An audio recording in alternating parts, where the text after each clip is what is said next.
ঐকমত্য কমিশনের সঙ্গে বৈঠক করে দ্বিকক্ষ বিশিষ্ট আইনসভা না করার পক্ষে মত দিয়েছে নাগরিক ঐক্য। বিকেল ৩টা থেকে ৫:৩০ পর্যন্ত দলের প্রেসিডিয়াম সদস্য জিন্নুর আহমেদ চৌধুরীর নেতৃত্বে নাগরিক ঐক্যর প্রতিনিধি দল বৈঠক করে এই মতামত জানান। সভা শেষে জিন্নুর আহমেদ বলেন, প্রচলিত সংসদ ব্যবস্থা ও আগের নিয়মে রাষ্ট্রপতি নির্বাচন চান তারা, তবে সংরক্ষিত মহিলা আসন ১০০ করার পক্ষে মত দিয়েছেন।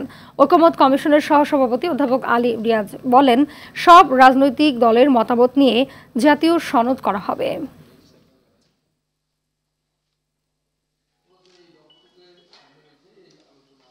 কিছু কিছু আপনাদের ঐকমত্য আছে, কিছু কিছু ভিন্ন মত আছে, সেগুলো নিয়ে আমরা কথা বলবো এবং আমরা আশা করছি যে এই প্রক্রিয়াটা অব্যাহত রাখার মধ্য দিয়ে আমরা একটি জায়গায় দাঁড়াতে পারবো যেখানে আমরা একটা জাতীয় সনদ তৈরি করতে পারবো। আগের যে চারনীতি, সেই চারনীতির মধ্যেই আমরা থাকতে চাই, কারণ ওইটাতে যত বেশি আমরা মেলে ধরবো, বেশি করবো, তাইলে পরে আমরা আর এটারে আগের জায়গায় আনতে পারবো না, পরে ভালো করতে গিয়ে আরও খারাপ হয়ে যেতে পারে। দ্বিকক্ষ আমরা পার্লামেন্ট চাচ্ছি না, আমরা ওয়ান ইউনিট পার্লামেন্ট চাচ্ছি। আমরা বলছি ওয়ান ইউনিট পার্লামেন্টের ভিত্তিতেই এই সিকিউরিটি কাউন্সিলটা হোক।